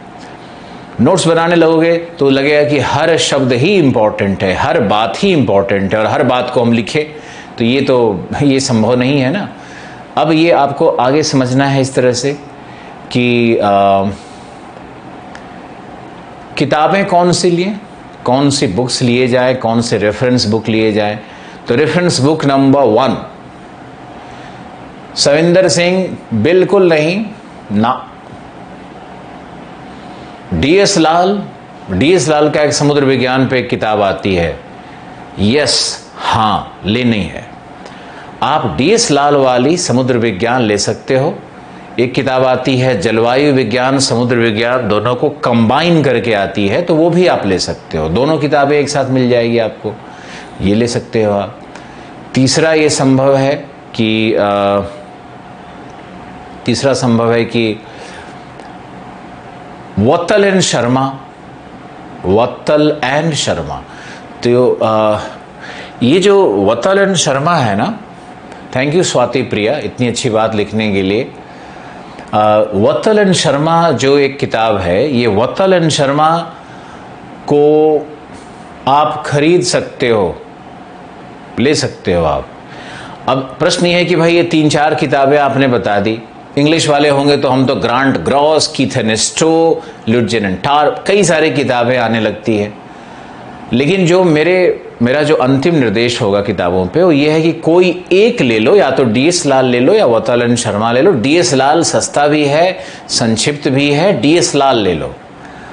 फिर हमारा बुकलेट होगा, फिर हमारा क्लास में सारा एक्सप्लेनेशन होगा जिसमें आप 5-5 बार वीडियो देख सकते हो। तो ये सब कुल मिलाकर के आपका बहुत अच्छा मटेरियल बन जाएगा। और मैंने कहा कि एक मैगज़ीन आप ज़रूर फॉलो करो, वह है ज्योग्राफी एंड यू, लेकिन हिंदी वाली नहीं करोगे। जो ज्योग्राफी एंड यू हिंदी वाली मैगज़ीन आती है, वो मैगज़ीन में जो आर्टिकल्स होते हैं वो अंग्रेजी वाले आर्टिकल से बिल्कुल अलग होते हैं, उनका कोई महत्व नहीं है। इंग्लिश वाली मैगज़ीन को ही आपको लेना है और वही पढ़ना है आपका। जो एनसीईआरटी है वो आपको क्लास 11 की जो फिजिकल ज्योग्राफी है ना, उसकी बात की जा रही है। क्लास 6, 7, 8, 9, 10 की बात नहीं की जा रही है। प्रश्न आया था एक, किस क्लास की पढ़नी है, वही पढ़नी है। सविंदर सिंह देखनी ही नहीं। सविंदर सिंह एक ऐसा मोह है कि वो भारत में धार्मिक बुक किताब की तरह भूगोल के छात्रों के पास रहता है। आपके पास है तो आप उसको देखो, पढ़ो, उसमें बहुत कुछ मिलेगा आपको, लेकिन जो नए प्रश्न का ट्रेंड है वो नहीं मिलेगा ना, नहीं मिलेगा। टीएस डायग्राम नहीं मिलेगा। अब जब आ जाती है प्रश्न तो कुछ लोग रिवाइज करके उसमें डाल देते हैं। तो अगर लोग रिवाइज करके डालेंगे तो उससे क्या फ़ायदा होगा? आने वाले भविष्य के प्रश्न तो उसमें आएंगे नहीं। तो यही अंतर होता है कि जो अच्छे ऑथर होते हैं वो बहुत अच्छी किताबों की रचना करते हैं और उसमें बहुत कॉन्टेम्पोररी इशूज़ को लिखते हैं। तो ये तो हमारा किताबों का रेफरेंस था और इन किताबों से आप प्रारंभ करिए, अपना भूगोल प्रारंभ करिए। अब इसके साथ ही साथ एक काम और करना है जो बहुत ज़रूरी है। आपके पास एटलस होगा, आप एटलस उठाइए और एटलस में आपको जितने भी महासागर हैं, जितने भी सागर हैं, जितने भी संधियां हैं, जल संधियां हैं, स्ट्रेट हैं, इन सबको देखना है। याद नहीं करना है, देखना है। मैप याद नहीं किया जाता है, देखा जाता है। और जितनी बार देखोगे, देखते देखते वो स्वतः याद हो जाएगा। कष्ट नहीं उठाना है। आपके पास टाइम है अभी 6-8 महीने का, तो आपको ये देखते रहना है। अब क्या है कि एटलस कैसे देखते हैं। मान लो ऑस्ट्रेलिया है, तो ऑस्ट्रेलिया में आप ऊपर में जाओगे, Timor Sea, Banda Sea, Arafura Sea, Gulf of Carpentaria, Coral Sea, और नीचे घूमोगे Tasman Sea, Bass Strait, Great Bight, Australian Bight, इस तरह से ये पूरा, फिर इधर इंडियन ओशन आ गया। तो ये जो ऑस्ट्रेलिया के चारों तरफ जो समुद्र है, जो सागर हैं, इन सागर को खुद एक डायग्राम बनाओ, ऐसे बनाओ ऑस्ट्रेलिया, और चारों तरफ सागरों को का नाम लिख दो। और ऑस्ट्रेलिया में गल्फ बने हुए हैं, इनकाउंटर बे, स्पेंसर गल्फ जहां पर एडिलेड है, यहां पे ये पॉइंट कर लो, और इतने लोकेशंस को कम से कम याद रखो। अगर चाहोगे कि हम सारा का सारा रटें, एक ही बार में पहाड़ उठा ले, संभव नहीं है। हम भी, मान लो आप जिम जाओगे तो क्या जिम में जाके पहले ही दिन 200 केजी उठा लोगे और 100 बार ऐसे ऐसे करोगे? नहीं ना, आप कभी नहीं कर सकते हो। हम लोग भी मान लो पहली बार गए तो क्या है, सिर्फ रॉड को लेकर के ऐसे ऐसे करना पड़ता है, वो भी 10 बार में लगता है कि टूट गया, अब नहीं हो रहा हमसे। ट्रेनर बोलेगा एक और, 1 मोर, ये होता है। वैसे ही ब्रेन का भी होता है। आपको समझना होगा कि आपके ब्रेन की अभी कैपेसिटी बहुत लिमिटेड होगी, उसको अगर आप अननेसेसरी थकाओगे तो थक जाओगे, सो जाओगे। तो आपको सबसे पहले जो छोटी छोटी चीजें हैं उसको पकड़ना शुरू करना है, छोटी छोटी चीजों को पढ़ना शुरू करना है। तो आप पढ़ना शुरू करो। फिर आप ऑस्ट्रेलिया कर लिया आपने। जब महासागरों को भी किया जाता है ना, तो महासागरों को महाद्वीपों के कॉन्टेक्स्ट में पढ़ना है। आप क्या करने लगते हो कि आप सीधे महासागर में घुस जाते हो।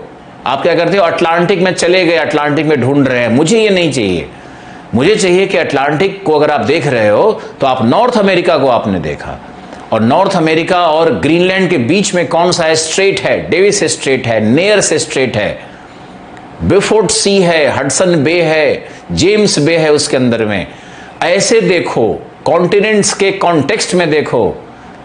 आप क्या करते हो, या टीचर्स क्या करते हैं कि वो समुद्र दिखाना शुरू करते हैं, बच्चों ये रहा अटलांटिक। वो कभी सफल नहीं होगा, क्योंकि जो मैपिंग पूछेगा या जो आपको यादाश्त आपकी जो बनेगी वो पानी देख के नहीं बनेगी। लोकेशंस क्या होता है? लोकेशंस का मतलब होता है with reference to the other location, and geography is the science of locations. Geography की परिभाषा क्या है? Science of locations. तो जब हम लोग लोकेशंस को नहीं जानेंगे तो ज्योग्राफी कैसे सीखेंगे? आपको तो ये समझना है। तो आपको मैपिंग करना है और खुद करना है, किसी के भरोसे नहीं रहना है। आप ऑस्ट्रेलिया कैसे करना है मैंने आपको बताया। फिर आपको देखना है कि तस्मान सागर न्यूजीलैंड और ऑस्ट्रेलिया को अलग कर रहा है। बास स्ट्रेट तस्मानिया और विक्टोरिया को अलग कर रहा है। जब आप ऐसे देखना शुरू करोगे ना, तब मजा आएगा, तब प्रश्न नहीं छूटेंगे। क्योंकि हम लोग महासागर का, सागर का, जलसंधियों का, गल्फ का, खाड़ी का, बे का, बाइट का अध्ययन विथ रेफरेंस टू कॉन्टिनेंट करते हैं, with reference to water bodies नहीं करते। यूपीएससी क्या करेगी, वो कॉन्टिनेंट्स को डालेगी मैप में, और उसी कॉन्टिनेंट के रेफरेंस से वो ऑर्गेनाइज करती है वाटर बॉडीज को भी। मुझे आशा है कि आप समझ रहे होंगे। तो आपको 2 काम शुरू करना है। पहला काम क्या है? पहला काम है कि आपको शुरू करना है मैप देखना, दूसरा शुरू करना है एनसीईआरटी पढ़ना। और आज एनसीईआरटी नई वाली खत्म होनी चाहिए। मैंने इसलिए कहा क्योंकि बहुत चंद पेजेस हैं, बहुत ही सरल लिखा हुआ है, बहुत अच्छा लिखा हुआ है। और एनसीईआरटी के लैंग्वेज को पकड़ना शुरू करो। आपको एनसीईआरटी का लैंग्वेज ही पकड़ना है। ओल्ड एनसीईआरटी भी युवराज, ओल्ड एनसीईआरटी भी होगा, जो पुरानी वाली एनसीईआरटी वो भी 11 की होगी, 11 पार्ट 1। 11 पार्ट 1 में ही फिजिकल ज्योग्राफी है। हम लोग 6 to 10 एनसीईआरटी की बात नहीं करेंगे ना, 11 12 की ही बात करेंगे। जो 6 7 8 9 10 में लिखा हुआ है ना, वो 11 में भी लिखा हुआ है, उससे हायर लिखा हुआ है ना। क्यों टाइम खराब करेंगे? टाइम की कीमत है हमारी। ओके, अब मैपिंग कैसे करना है, एनसीईआरटी कैसे पढ़ना है, ये तो आपने समझ लिया। एनसीईआरटी का नोट्स नहीं बनेगा, उसी में पढ़ोगे। और याद रखो, अगर आज आपने एनसीईआरटी खत्म कर लिया और ऑस्ट्रेलिया के आसपास के वाटर बॉडीज का मैप बना लिया, कुछ लोग उत्साहित होकर के एक ही दिन में सारा वाटर बॉडीज बना देंगे, अब इनको हम क्या कहेंगे, ये तो फिर गलत कर रहे हो ना आप अपने साथ अन्याय मत करो। आपको अगर मैराथन जीतना है तो पहले ही दिन अगर आप दौड़ना शुरू करोगे, 100 किलोमीटर दौड़ लिए, दूसरे दिन दौड़ने लायक नहीं रहोगे, तो उत्साह एनर्जी का घातक ना हो जाए, उत्साह एनर्जी को खत्म ना कर दे। कई बार हमने देखा है कि एग्जामिनेशन में, समझो इस बात को, एग्जामिनेशन में हम लोग बैठे, पहला दूसरा तीसरा क्वेश्चन बिल्कुल आ रहा था और वही आया जो अभी पढ़ करके आए हुए हैं। आप इतने एक्साइटेड हो जाते हो कि आपको ये पता ही नहीं है कि 3 क्वेश्चन के बाद आगे भी तो 5 क्वेश्चन है, और वो जो 5 क्वेश्चन है उसको भी तो लिखना होगा। बस 3 में आप जुट करके इमोशनली हाइप ले लिए, इमोशनली हाइप आपका हो गया, फिर आगे आप वीक पड़ जाते हो, आप शिथिल हो जाते हो। बैलेंस करना बहुत ज़रूरी है। हमारे पर्सनैलिटीज़ में वो जो संतुलन होना चाहिए वो बहुत ज़रूरी है। तो संतुलन को स्थापित करना है और डे 1 से करना है।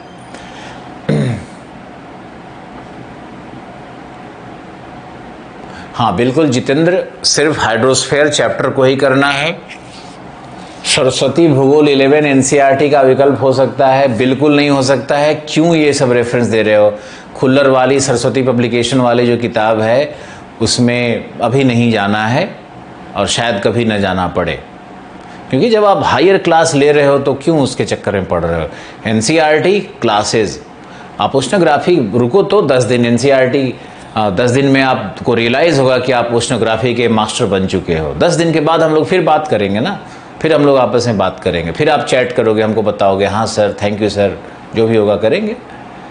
ये रह गया सर, वो रह गया सर, आप लिख सकते हो, हम बताएंगे उसको। क्लासरूम में तो कई बार बच्चा सामने में बड़ा भावुक भी होता है, रिस्पेक्ट करता है, लिहाज करता है, तो कई बार कह नहीं पाता है। यहाँ तो आप कह पाओगे सर ये टॉपिक आप ज़रूर पढ़ा दीजिए, ये रह गया तो ये कर लेंगे हम लोग, कुछ होमवर्क भी आपको देंगे करने के लिए, है ना। तो ये तो हमारा रेफरेंस था, ये तो हमारा पढ़ना कैसे वो करना है। अब हम लोग चलते हैं कि ओशनोग्राफी है क्या, व्हाट इज ओशनोग्राफी, ओशनोग्राफी क्या है, और ओशनोग्राफी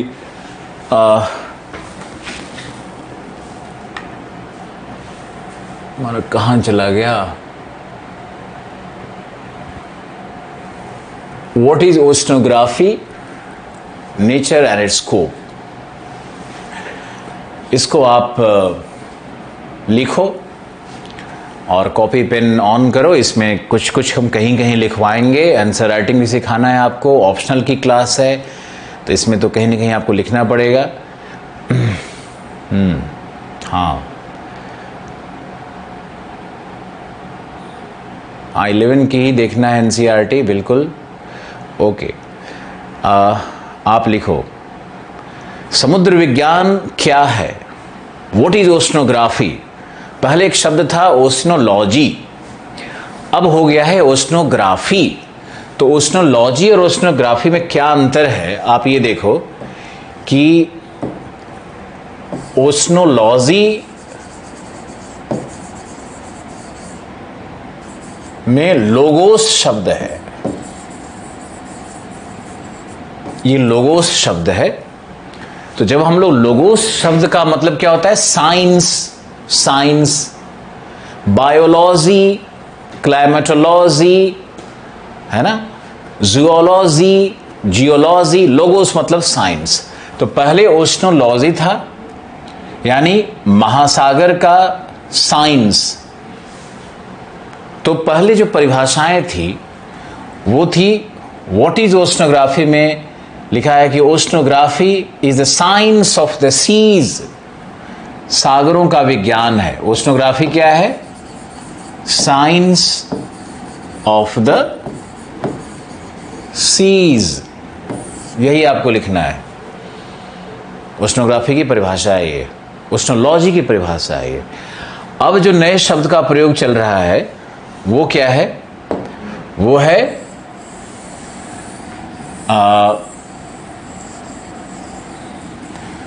अब ये देखो ओशनोग्राफी है,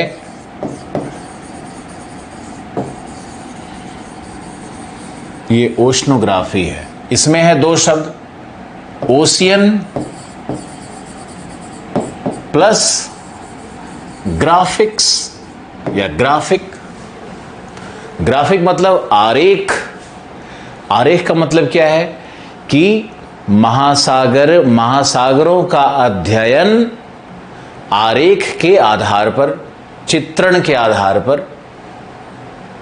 ये ओशनोलॉजी मतलब ओशियन के साइंस की ओर ले जाता है। जैसे मान लो कि समुद्री धारा का हम अध्ययन करेंगे, अंतर समझो, समुद्री धारा का अध्ययन करेंगे तो ओशनोलॉजी का मतलब हो जाएगा कि हम समुद्री धारा की उत्पत्ति के पीछे जो फिजिक्स काम कर रहा है उसका अध्ययन करना है। जैसे मान लो डेंसिटी करंट चल रहा है तो डेंसिटी करंट का फॉर्मूला होता है कि Z इंटू डी इंटू जी, ये फॉर्मूला है।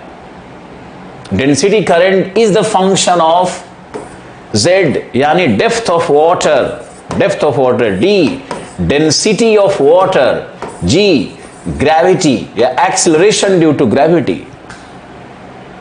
ये फिजिक्स की ओर चला गया। अब हम लोग तो पढ़े थे ओशनोलॉजी, तो हम लोग तो ये पूरा फिजिक्स जानते हैं।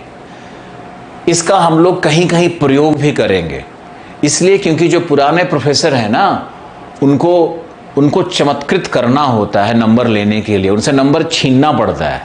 ऐसा करेंगे हम लोग। हम आपको साइंस पढ़ाएंगे और साइंस को जहां जहां डालना है डलवाएंगे, लेकिन आपको यह समझना होगा कि हम लोग ओशनोलॉजी नहीं पढ़ते, ओशनोग्राफी पढ़ते हैं। और ओशनोग्राफी पढ़ने का मतलब है कि हम लोग ग्राफिक्स के द्वारा ओशियन में जो भी फेनोमेना है, जो भी परिघटनाएं ओशियन में है, उनको ग्राफिकल प्रेजेंटेशन देंगे। समुद्री धाराओं के लिए मैप बनेगा, डायग्राम बनेगा, ग्राफिक्स दिखाएंगे उसका, तब उसका वर्णन करेंगे, तब नंबर आएगा।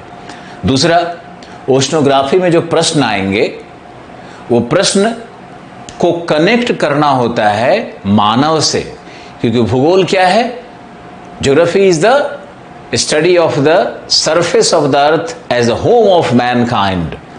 भूगोल का उद्देश्य ही मानव का अध्ययन है, भौतिक परिघटनाओं का अध्ययन नहीं है। भौतिक परिघटनाओं को तो हम लोग इसलिए पढ़ते हैं क्योंकि उसका मानव पर प्रभाव क्या है इसको समझ सकें, जीव तंत्र पर प्रभाव क्या है इसको समझ सकें, इसलिए हम लोग पढ़ते हैं। हिमालय इसलिए नहीं पढ़ते हैं क्योंकि हिमालय पहाड़ है, इसलिए पढ़ते हैं कि हिमालय का जो रोल है मॉनसून में, जो रोल है भारत के एग्रीकल्चर पे, जो रोल है भू राजनैतिक, जो रोल है सामरिक, इसलिए पढ़ते हैं उसको। हमारे सभ्यता को कैसे प्रभावित कर रहा है, इसलिए हिमालय की उत्पत्ति को ही पढ़ना पड़ता है। जब हिमालय के मिट्टी को पढ़ना पड़ता है, हिमालय के इकोसिस्टम को पढ़ना पड़ता है, हिमालय के रिलीफ को, उच्चावचीय दशा को पढ़ना पड़ता है, तो एक ज्योग्राफर, कंप्लीट ज्योग्राफर तभी होता है जो भौतिक को पढ़े, मानव को पढ़े और भौतिक के प्रिंसिपल्स को मानव को समझने के लिए अप्लाई कर दे। ये ज्योग्राफर होता है। आशा है कि आप इसको सुन पा रहे हो। और समुद्री धारा पर प्रश्न आया ना, लवणता पर प्रश्न आया ना, मैरीन रिसोर्स पे प्रश्न आया, ओशियन डिपॉजिट पे प्रश्न आया, ये सारे प्रश्न जो भी आएंगे, ओशियन बॉटम रिलीफ पर आया, ये सब का अंत में जाकर के सबका संबंध मानव और मानव कल्याण से ही होना है। तो जब मानव कल्याण से संबंधित करेंगे तभी ज्योग्राफिकल राइटिंग बनता है। और आने वाले 8 दिनों में इसको आप बहुत जल्दी सीख जाओगे कि ये कैसे किया जाएगा और कैसे होगा, ये तो आप सीख जाओगे इसको। तो ये तो ओशनोग्राफी और ओशनोलॉजी का अंतर है। हम लोग ओशनोग्राफी पढ़ रहे हैं तो हम लोग ग्राफिक्स के प्रयोग के द्वारा ओशियानिक फेनोमेना को, महासागरीय घटनाओं को, परिघटनाओं को व्याख्याकृत करेंगे, उसके साइंस में भी जाएंगे। एक परिभाषा आप लिखो। और पहला परिभाषा क्या था? Oceanography is the science of the seas. सागरों का विज्ञान है ये। अब दूसरी परिभाषा लिखते हैं, लिखो। समुद्र विज्ञान अध्ययन है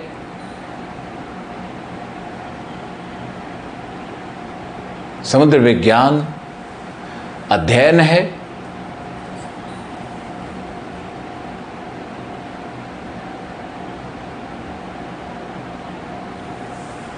dynamics and thermodynamics of ocean water का, यानी लिखो समुद्री जल के गतिकीय एवं उष्मागतिकीय परिवर्तनों का, समुद्री जल के गतिकीय एवं उष्मागतिकीय संचरणों का, परिवर्तनों का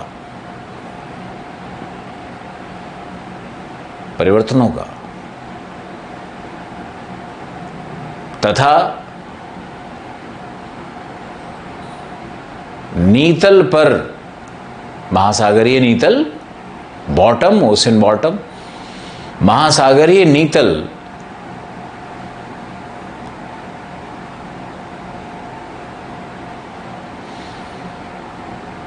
को प्रभावित करने वाली भूगार्भिक क्रियाओं का, भूगार्भिक क्रियाओं का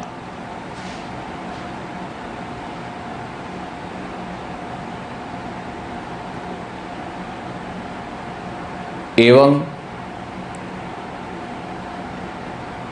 समुद्री पारिस्थितिक तंत्र जैसे कोरल रीफ, फिशिंग बेल्ट, समुद्री पारिस्थितिक तंत्र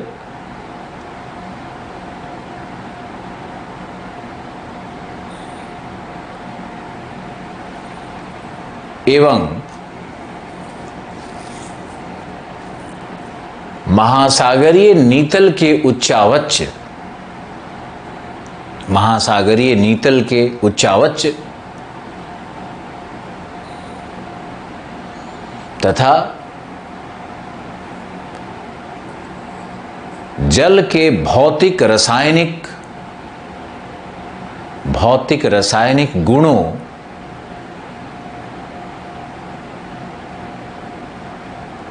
से संबंधित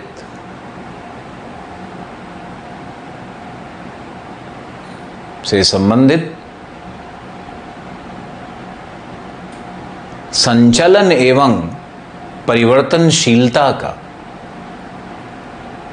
संचलन, मूवमेंट्स एंड वेरिएशंस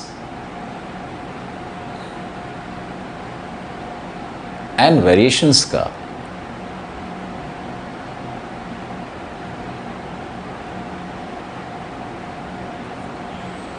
अब इस परिभाषा को एक बार पढ़ करके देखो।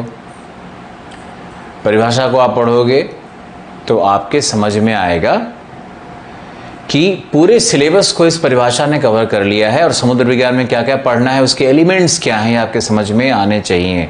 हम लोग डायनामिक्स ऑफ ओशियन वाटर को पढ़ते हैं, dynamics and thermodynamics of ocean water को पढ़ रहे हैं। दूसरा जो पारिस्थितिक तंत्र है उसको पढ़ रहे हैं। तीसरा जो नीतल के नीचे भूगार्भिक क्रियाएं हो रही है उसको पढ़ रहे हैं।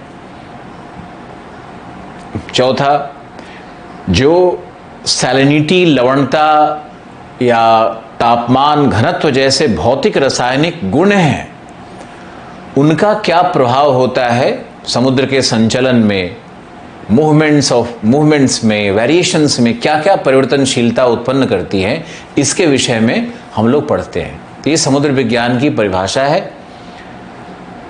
दूसरी परिभाषा है जिसको कि ग्रांट ग्रॉस ने दिया है, नाम है उनका ग्रांट ग्रॉस, यहां लिख देते हैं ग्रांट ग्रॉस की परिभाषा है। तो इस परिभाषा को आपको याद रखना है।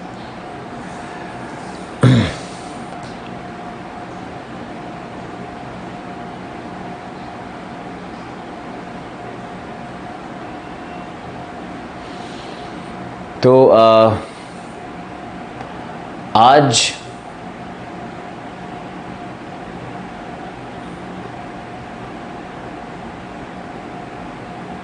आपको अब कोई विषय तो नहीं पढ़ाएंगे क्योंकि समय बहुत कम रह गया और विषय में अंदर हम प्रवेश कर जाएं और फिर उसके बाद थोड़ा सा करके टाइम खत्म हो जाए तो ये अच्छी बात नहीं होगी।